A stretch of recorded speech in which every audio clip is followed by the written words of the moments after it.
Estamos en Venecia, la ciudad del agua, de las góndolas, del amor, pero sobre todo la ciudad del arte, porque aquí se desarrolla la 59ª edición de la Bienal de Arte más importante del mundo, y Uruguay está presente a través del artista Gerardo Goldwasser y su exposición Persona. Los medios públicos, a través de Canal 5 y de la cámara de Laura Mauro, les acercaremos cada detalle de lo que allí suceda.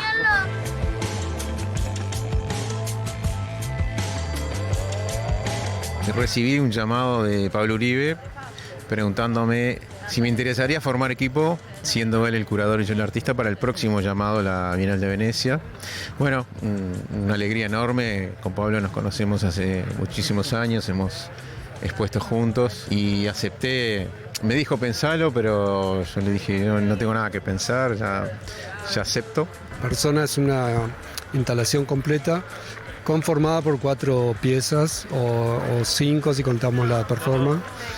Y un poco la idea es una especie de como 2 caras de una misma cosa. Hace ya muchos años que trabajo con Pablo Uribe en algunos proyectos para Museo Blanes, su premio Figari, y conocía la obra de Gerardo, pero no había trabajado con él. Ellos dos me convocaron para trabajar juntos y trabajamos más de un año, así, primero por Zoom porque no había manera de viajar, yo vivo en Buenos Aires, y fuimos...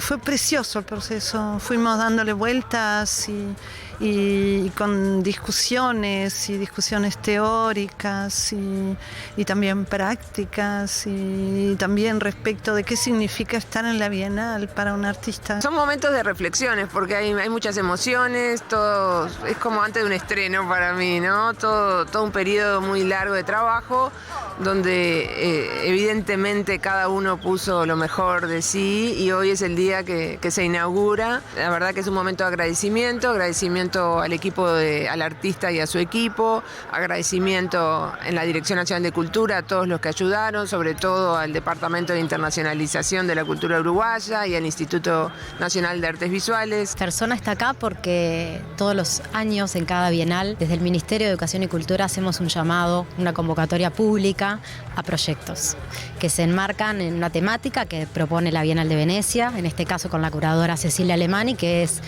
un proyecto curatorial que se llama La leche del sueño, inspirado en la obra de Leonora Carrington, una artista surrealista. Basados en esa temática, inspirados en ese libro y en la obra del artista, recibimos 28 propuestas, es realmente un número importante para Uruguay. Y de esas 28 propuestas que se presentaron al concurso, la Comisión Nacional de Artes Visuales es quien se encarga de seleccionar los proyectos que resultan más representativos y más importantes para la consideración de la Directora Nacional de Cultura, que en definitiva es quien designa al proyecto seleccionado, que en este caso es el proyecto Persona de Gerardo Goldwasser.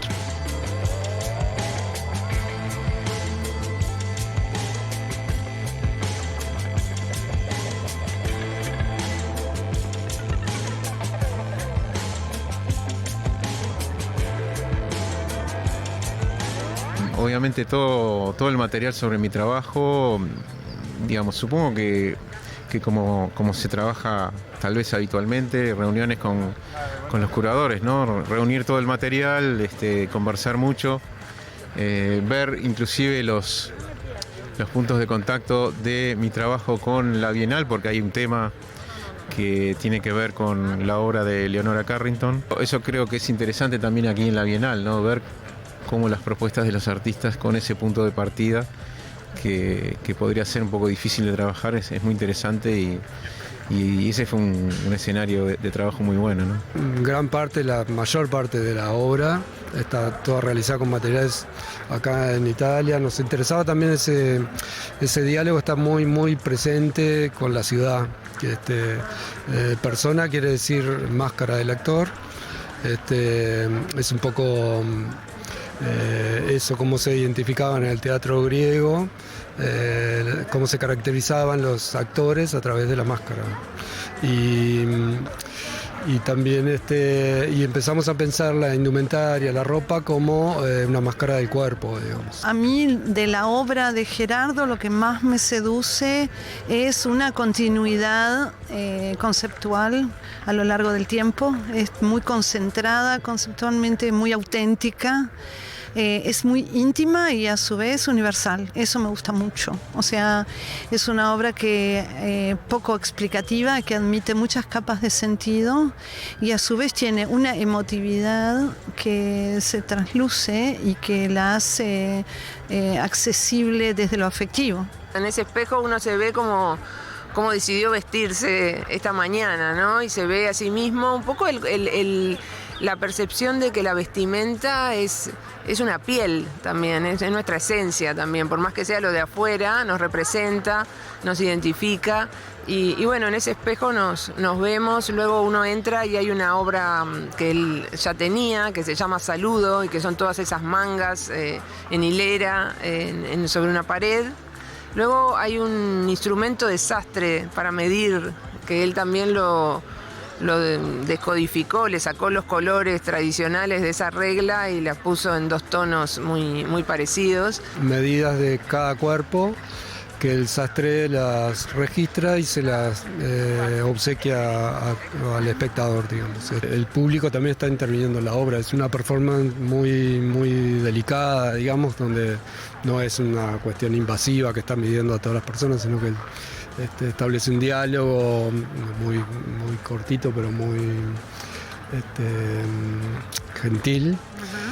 Se presenta y le ofrece de tomar sus propias medidas.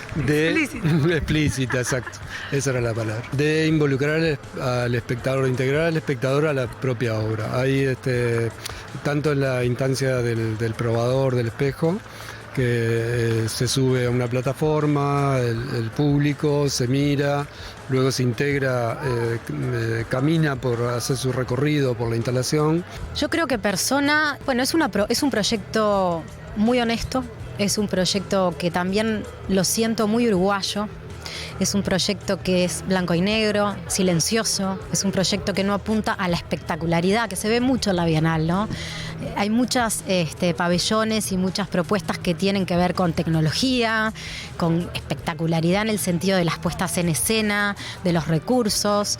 Y este proyecto es un proyecto íntimo, es un proyecto muy sólido, que uno lo puede ir descubriendo, ¿no? Tiene capas de lectura el proyecto. Y también una cosa que me resulta muy interesante es que cuando uno, además después lee los textos de los curadores, de Laura Malosetti, de Pablo Uribe, y cuando va conociendo detalles de las obras, por ejemplo, los nombres de las obras, ¿no? Tenemos las 50 mangas colgadas, que se llama El Saludo, esa obra. Cuando uno la ve, puede tener algunas reflexiones y cuando uno, por ejemplo, conoce el nombre, dice, ok, ¿no? Le remite quizás a otras cosas. Son mangas izquierdas de uniformes nazis y eso obviamente cobra otro nivel de lectura.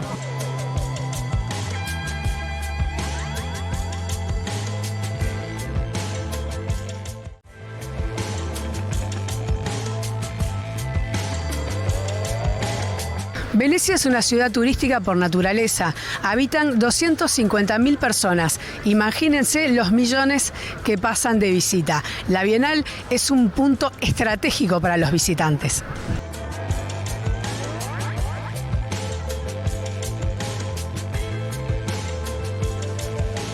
Decidí no involucrar el tema de manera forzada. Nos interesó encontrar los puntos de contacto que pudiera tener mi trabajo en todos estos años con el tema de la Bienal. Y bueno, el tema del cuerpo fue el tema que encontramos como nexo, ¿no? Los curadores, o Pablo Uribe, por lo menos, entiendo que valoró mucho el reflejo de los jardines de Venecia, de este predio, que se reflejan en el espejo y posiblemente por el contraste que tú decís, ¿no? De la libertad al confinamiento, que también es otra de las conexiones con la metáfora, ¿no? Porque la verdad que esto puede remitirnos a la guerra, a la pasada o a la eventual cercana, y también nos puede remitir al confinamiento de la pandemia. Yo me acuerdo que fue lo primero que pensé, ¿no? Cuando leí sobre este proyecto, que estuvimos viviendo un periodo donde realmente la libertad fue la víctima. Gerardo en general no trabaja en estas dimensiones sobrenaturales que tiene la obra aquí. De hecho, Mesa de Corte es una obra específica para el sitio y que supera las dimensiones habituales en la obra de Gerardo. Así que hubo un ensayo general en Montevideo, del cual salen muchas fotos del catálogo, y ahí sí fue el primer contacto con la obra y el primer contacto de Gerardo también de involucrarse en algo de semejantes dimensiones. El mayor desafío en este caso fue montar en Venecia desde el Uruguay, ¿no? Nosotros en Uruguay tenemos, bueno, no tenemos este espacio es muy remoto, y además Venecia es como para nosotros como un Marte, ¿no? Para poder trabajar en Montevideo o en cualquier otra ciudad, existen las ferreterías, las barracas, los proveedores, la gente que puede ayudar, puede resolver problemas, pero en Venecia no es así. En Venecia es otro país, otro idioma, pero además toda la logística es un infierno, ¿no? Llevar unas placas de madera al pabellón implica encontrar un barco, saber dónde están las barracas en esta ciudad. Y es muy difícil. Y cuando llueve, arriba de un barco todo se moja, ¿no? Es como una camioneta. Bueno, cosas así.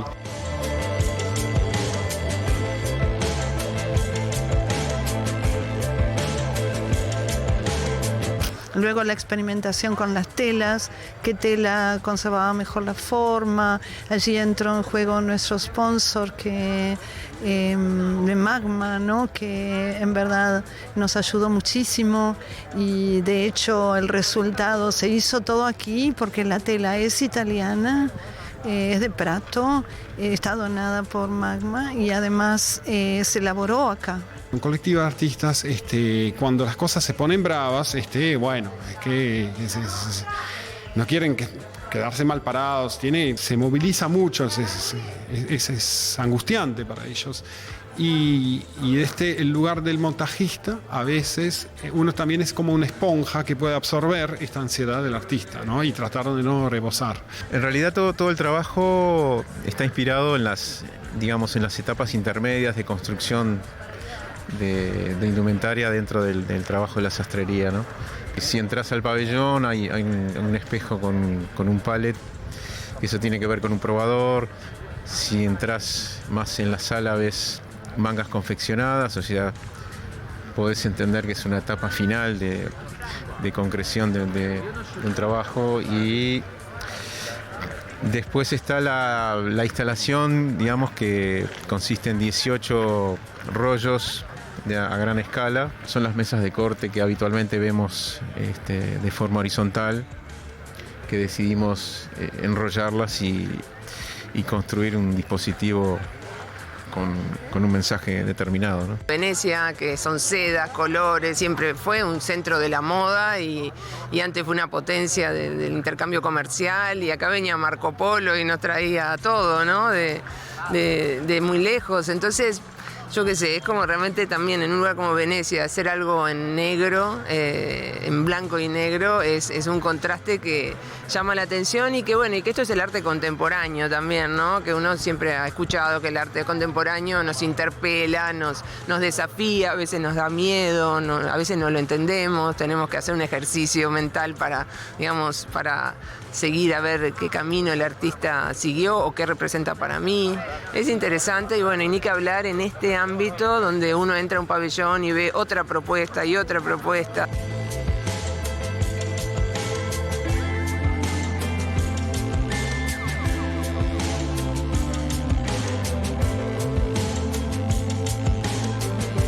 Yo sé que el artista quiere que las cosas siempre funcionen como estén previstas, ¿no?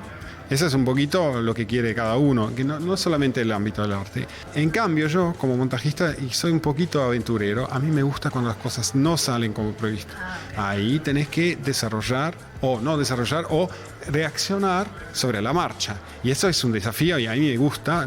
Yo sé también que para el artista eso es un penal, esto es tremendo, pero a mí me mueve más esto que realizar algo que es totalmente previsto. Y cuando yo llegué, por suerte, ya prácticamente todo lo podríamos decir, el montaje general estaba, me impactó mucho, fue wow. Y ellos estaban con una gran expectativa de ver qué me parecía. Y luego, bueno, terminamos los últimos detalles y empezó toda esta elaboración conceptual de discusión de cómo lo veíamos en el contexto, y empezamos a interactuar y terminar los últimos detalles, interiorizarnos, recorrer las otras obras. Es un pabellón que Uruguay adquiere, compra en 1960. Fue un gesto de audacia porque es el pabellón más pequeño, es el pabellón. Hay solo 3 países de Latinoamérica que tienen pabellón propio: Brasil, Venezuela y Uruguay. Este pabellón dicen que era el espacio donde los jardineros guardaban sus materiales, y fue una oportunidad que Uruguay tuvo y que tenemos que aprovechar. Nos posiciona en el mundo, nos pone a un nivel de vidriera de un evento de primer nivel. Es sin duda la Bienal de Venecia, es la principal bienal del mundo, eso es así. Y además es uno de los eventos del arte contemporáneo más importantes. Sigue siendo el evento donde todos miran el panorama de la escena contemporánea. Entonces sí será importante para Uruguay poder estar presentes con pabellón propio, que es un privilegio. ¿Esto qué quiere decir? Quiere decir que a la Bienal de Venecia asisten las personas referentes de este mundo del arte y de la cultura de todo el planeta. Vienen los directores de museos, de instituciones, los curadores, vienen los diplomáticos, vienen las autoridades, vienen todos los artistas también, obviamente, que están mirando qué es lo que está pasando en la producción, de qué se está hablando, quiénes son los artistas, y a Uruguay lo pone en la lupa en eso, nos ubica en el mapa de la escena internacional. Confiaba en que lo que iba a haber era una propuesta sólida y abierta, y de hecho es lo que encuentro que me sucedió a mí, ¿sabes? Encontrarte, por ejemplo, dentro de la instalación las 50 y pico mangas izquierdas. Hace alusión a momentos históricos, políticos, no solamente uruguayos, sino del mundo. Además, eso también te lleva a pensar en lo que está pasando hoy en día, por ejemplo, con el auge que está tomando la izquierda y los pensamientos de corte izquierdista. Te hablaba de la apertura porque creo que cuando tú tratas de unificar algo como un pensamiento, puede ser una experiencia o muy represora, pero también puede ser absolutamente liberadora. Entonces, si queremos hablar de temas que están en boga, como son, por ejemplo, la inclusión y la diversidad, esta propuesta ofrece esa posibilidad de una manera súper amplia, y eso es lo que realmente quiero ver aquí. No quiero ver cosas que se repiten, no quiero ver cosas que son parte de una agenda, porque el mundo del arte también tiene una agenda. Entonces, los temas raciales y los temas de género, muy bien, son importantes, pero la manera de cómo están siendo tratados en algunos casos me parecen absolutamente aburridos y me parecen parte de una agenda. No me ofrecen lo que me ofrece esto, o sea, medirte, que tengas incluso una persona que te esté tomando tus medidas, que tú entres en el pabellón uruguayo y te encuentres con una especie de pedestal donde tú te puedas parar y te puedas ver frente a ese espejo y medirte, ya implica que vas a encontrarte con algo interesante.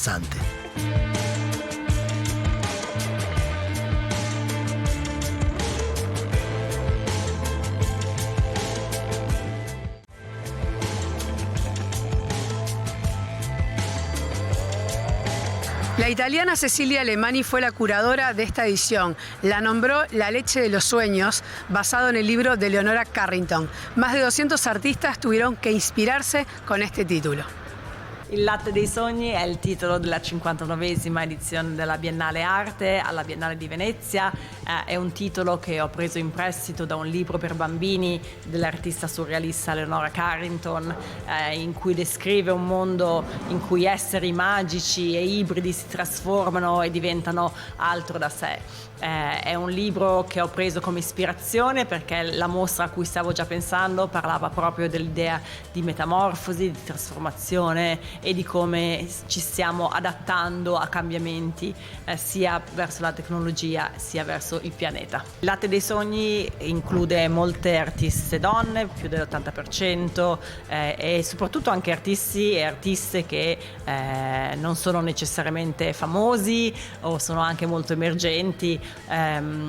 Penso che la Biennale di Venezia sia una delle istituzioni più importanti al mondo, è la biennale più antica del mondo e in un certo senso partecipare a questa mostra molto spesso è ovviamente un privilegio, ma anche diventare parte della storia dell'arte. Quindi ho voluto anche concentrarmi su artisti e artiste che finora sono state escluse dalla storia dell'arte, soprattutto in queste capsule storiche che costellano la mostra, ma anche includere artisti giovani, artisti che non hanno mai fatto parte di questa mostra, per vedere anche cosa succede quando si mettono insieme i cortocircuiti que nascono. Uruguay es un rincón, es un país raro, es un rincón de Europa en América Latina, pero tiene el espíritu de América Latina. Así es un país que tiene un nivel de democracia, de desarrollo que es muy alto, es un nivel europeo. Pero es un placer presentar cada año una obra distinta de autores de Uruguay y también en el sector de la arquitectura, no solamente en el sector de la obra de las obras visuales. ¿Tiene como un sello distintivo las obras uruguayas que han participado, características comunes? Sí, hay siempre un mensaje social. Por ejemplo, una cosa que me gustó muchísimo fue el otro año cuando el pabellón de Uruguay era una discusión, era una pelea entre opiniones sobre el futuro de la humanidad. Nosotros estamos acostumbrados a trabajar a distancia. En esencia tenemos a los jefes en Montevideo y entonces el formato de trabajo es normal para nosotros. Es cierto lo que dice Mariana, yo tuve el privilegio de que venía de la Dirección General de Asuntos Culturales del Ministerio y antes de venir ella ya estaba nombrada y pudimos trabajar y planificar no solo el año pasado, este año y los subsiguientes años. Y eso facilita muchísimo toda la tarea, ¿no? Nosotros lo que más hacemos acá es administrar un poco el pabellón, pagar las cuentas de la luz, el agua y esas cosas, y darle todo un poco el apoyo de infraestructura. Toda la parte creativa, de organización, de instalación, la tiene la Dirección de Cultura del MEC, que bueno, eso es un trabajo chino, y ellos sí que lo tienen que hacer a distancia. Para nosotros siempre ha sido importante, teniendo la galería en Buenos Aires, la proximidad con la producción uruguaya, no solamente con la producción tradicional o histórica, sino con la producción contemporánea. Y yo creo que Gerardo, así como por ejemplo Pablo Uribe, son artistas que nos han llamado la atención siempre.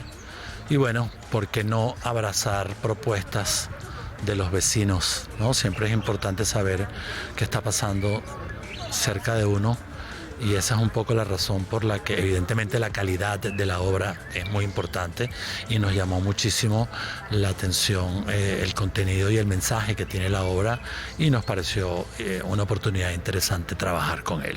¿Qué significa para Uruguay? ¿Cómo posiciona a Uruguay que un artista nos represente y nos represente con un tema tan trascendental como los temas que estamos hablando? Uruguay como país, lo que lo posiciona es el hecho de que la cultura sea parte de su identidad, de su marca país.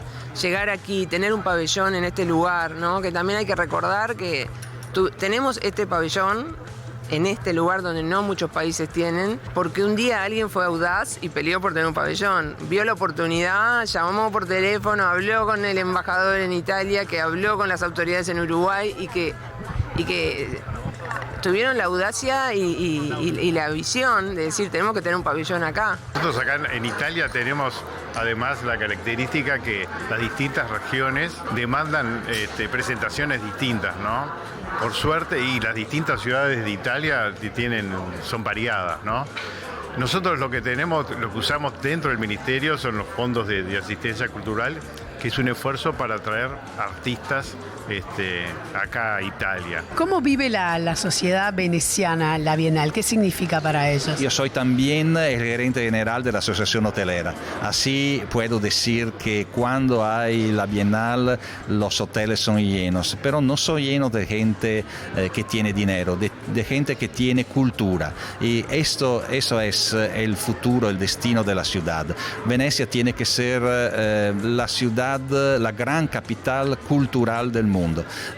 Questo è il nostro destino. È una mostra grandissima, una mostra che in questo caso include più di 200 artisti, è una mostra anche unica perché è stata realizzata completamente di remoto, perché non ho potuto viaggiare, non ho potuto fare studio visit di persona, quindi penso che forse l'aspetto che si nota di più è il risultato di aver fatto tutte queste ricerche online. Ne è uscita una mostra al contrario, ne è uscita una mostra molto concreta, molto fisica, molto sensuale, che devi vivere con il proprio corpo, proprio perché forse per 2 anni ho guardato tutto attraverso lo schermo. È stato un processo un po' diverso dagli altri anni, perché molti padiglioni avevano già annunciato gli artisti prima della pandemia e molti hanno ritardato, quindi però mi sembra di dire che ci sia una corrispondenza molto bella e spontanea tra alcuni padiglioni. Ovviamente penso al padiglione americano con Simone Lee, ma anche Sonia Boyce, che è la prima donna nera a rappresentare l'Inghilterra, o il padiglione francese, quello svizzero, quindi ci sono tantissime donne nei padiglioni nazionali.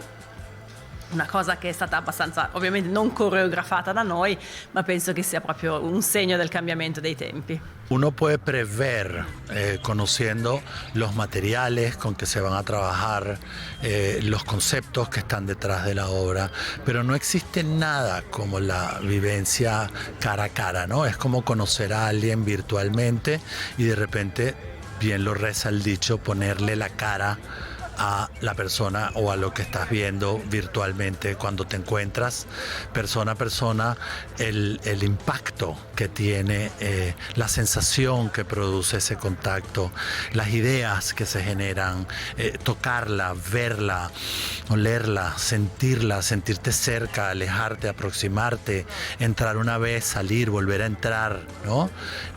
Medirte, valga la palabra, en este caso con la obra, es importantísimo. El acceso, tenés la oportunidad de subir un pallet y, como dice Pablo Uribe, elevarte 16 centímetros para ver las cosas de otra manera. Y sí, se reflejan todos los jardines del jardín. Esa era un poco la intención de la obra, más allá de esa inspiración que yo te comentaba anteriormente. Es verdad, cuando entras la situación cambia, ¿no? Es absolutamente la ausencia del color, es la participación de elementos de diferentes escalas. A mí me interesó mucho de plantear obras que aparentemente parecen estar terminadas, pero si las observas son parte de un proceso bastante organizado. Yo también pensaba que era un poco demasiado escueto y sin embargo al lado de todo lo que ocurre alrededor, todo el mundo está como agradecido de la claridad conceptual que tiene esta obra, que además se ha resignificado. Fíjate que fue pensada antes de esta guerra que estamos viviendo y es un alegato antibélico muy claro. Y además es una mirada feminista sobre el mundo de los varones, en el sentido de que son los varones las primeras víctimas de la sociedad patriarcal y autoritaria. Y ponemos aquí en escena el escenario más oscuro que fue el nazismo, y a partir de la historia del abuelo de Gerardo, que no está mencionada en la pared, pero está sugerido. Y luego en el texto del desplegable del catálogo se explica, pero ni siquiera hace tanto falta porque se percibe allí este contraste que se enuncia en la pared en palabras entre el deseo de distinción y la individualidad de cada persona que se viste cada mañana y la obligación de vestir un uniforme negro para matar, como morir. Bueno, siento una sensación muy, digamos, un gran agradecimiento a Uruguay, ¿no?, por habernos seleccionado. Digamos, también muy interesante el haber trabajado con un equipo, los curadores, el montajista, los diseñadores del catálogo, toda la gente que integró el proyecto.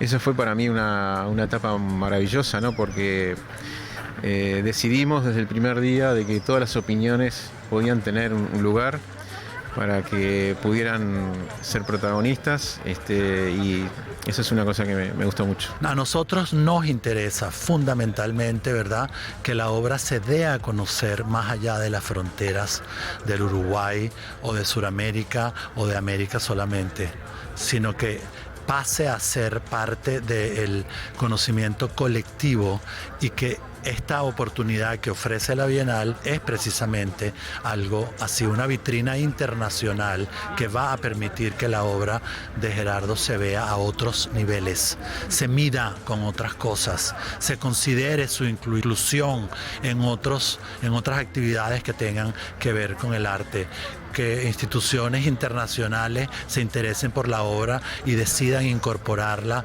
en sus colecciones permanentes, y por eso va a permear posiblemente también a las colecciones privadas. O sea que hay muchas expectativas, esperemos que se cumplan. Para eso estamos aquí presentando una cosa de este calibre y de esta seriedad, para que la gente además se dé cuenta de la calidad de obra que se produce en el Uruguay. La internacionalización de nuestros artistas es un pilar de nuestra gestión, ¿no?, de la política cultural que está impulsando este Ministerio de Educación y Cultura. Hay un trabajo obviamente muy importante dentro del territorio, de todo el país, pero hay un trabajo fundamental porque nosotros tenemos una platea muy pequeña, ¿no? Somos un país con poca población, no tanto chicos, sino con poca población, pero con unos artistas muy destacados y con una calidad importante, y que en general nos va bien cuando salimos al mundo. Y esto es un motivo de orgullo, pero también es un compromiso. El compromiso como Instituto Nacional de Artes Visuales es colaborar, promover el trabajo de nuestros artistas afuera, en diferentes audiencias y en diferentes puntos del planeta, donde entendemos que nuestro país y nuestros artistas son muy bien recibidos.